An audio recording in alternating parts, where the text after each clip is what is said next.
Las concepciones de la enseñanza. El profesor y el estudiante tienen formas distintas de concebir este proceso de enseñanza-aprendizaje, aunque sus experiencias hayan sido similares o idénticas. Estas percepciones son diferentes aunque se compartan las mismas experiencias. Es decir, aunque estén en la misma situación en el aula, cada uno logra percibir el aprendizaje o la enseñanza de diferente manera. Un ejemplo que me gustó poner es el de la teoría de Gestalt, el de figura y fondo. Cada persona lo logra percibir, ya sea la figura y otra persona el fondo, aunque la imagen siga siendo la misma. Puede haber dos concepciones. La primera, la concepción epistemológica, que son las concepciones del conocimiento, es decir, lo que el conocimiento que comparte el profesor, y la concepción fenomenal, que son las concepciones del aprendizaje y enseñanza, que es en este caso el estudiante. Ambas concepciones son diferentes pero no incompatibles, ya que en estas se produce una estrecha relación entre las concepciones que el profesorado pueda tener sobre el conocimiento y las concepciones prácticas que tenga de lo que debe ser el aprendizaje y la enseñanza. Es decir, estas están relacionadas en la concepción epistemológica, que son las concepciones del conocimiento, relacionada con la concepción fenomenal, que son las concepciones del aprendizaje y enseñanza. Debido a esto, nos podemos preguntar, ¿cómo es que los profesores perciben el escenario donde tienen la tarea de ser el lugar como docente? O sea, hay dos espacios muy diferentes. Por un lado está la orientación centrada en el profesor y por otro lado está la orientación centrada en el estudiante. Yéndonos a la parte donde está centrada en el profesor, se menciona que hay profesorado que entiende que debe de enfocar su enseñanza centrándose en la materia o en la enseñanza con el objetivo de transmitir información a los estudiantes, o bien enfocarla en el estudiante con la finalidad de cambiar o desarrollar la perspectiva que el estudiante tiene del mundo que lo rodea. Todas las percepciones que tiene el profesor en este caso afectan de alguna u otra manera las cosas o las situaciones en el aula. Estas categorías, con esta orientación centrada en el profesor, tienen como rasgo más importante que la enseñanza es vista como una transmisión de conocimientos. Por eso, estos profesores se centrarían en el contenido de las materias y en lo que están enseñando, en la organización y en la estructura. Y principalmente se presentaría como de alguna manera los contenidos para hacer más fácil el aprendizaje. Kenberg nos propone 5 categorías muy importantes.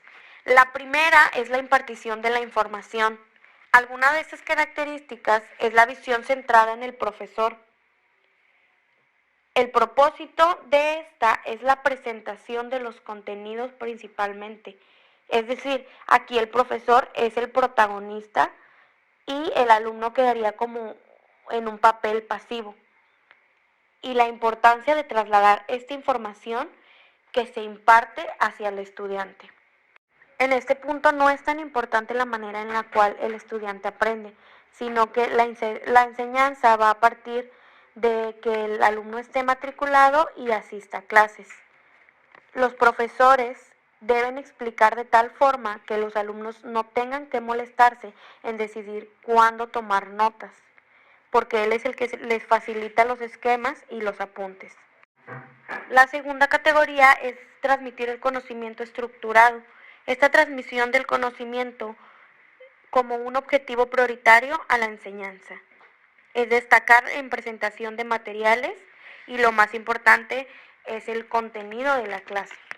La tercera categoría es la interacción del profesor con el alumno. Es decir, el profesor solamente habla y ellos escuchan. De alguna u otra manera ellos también hablan, pero sin forzar tantos las intervenciones, porque el guía es el profesor. Como cuarta categoría es el facilitador de comprensión. Algunas de las características es ver la enseñanza como facilitador del aprendizaje. El protagonista principal de esta categoría es el aprendizaje y el estudiante. ayuda al estudiante a aprender y el profesor en este punto solamente es el facilitador de aprendizaje, así como también guiar al estudiante en procesos de aprendizaje individual y no solamente de audiencia.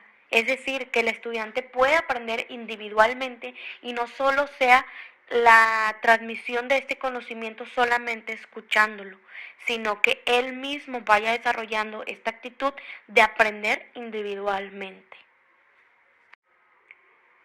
Como quinto criterio sería el desarrollo intelectual y cambio conceptual. Este es muy importante porque es como el método constructivista. Como características principales serían desarrollar esas condiciones para que el estudiante pueda ser autónomo e independiente. Asimismo, el profesor le crea unos espacios de prácticas y da unos muy buenos ejemplos para que el estudiante piense y actúe como un profesionista. Asimismo, un punto muy importante es que el profesor mantenga una buena relación para facilitar esta transformación de conocimientos y procesos de aprendizaje, es decir, de docente a alumno, de alumno a docente. ¿Por qué? Porque si ellos mantienen una buena relación, se puede llegar a un conocimiento demasiado amplio y asimismo lograr esta transformación de conocimientos y que el alumno pueda transmitir de alguna u otra manera tales conocimientos a diferentes generaciones.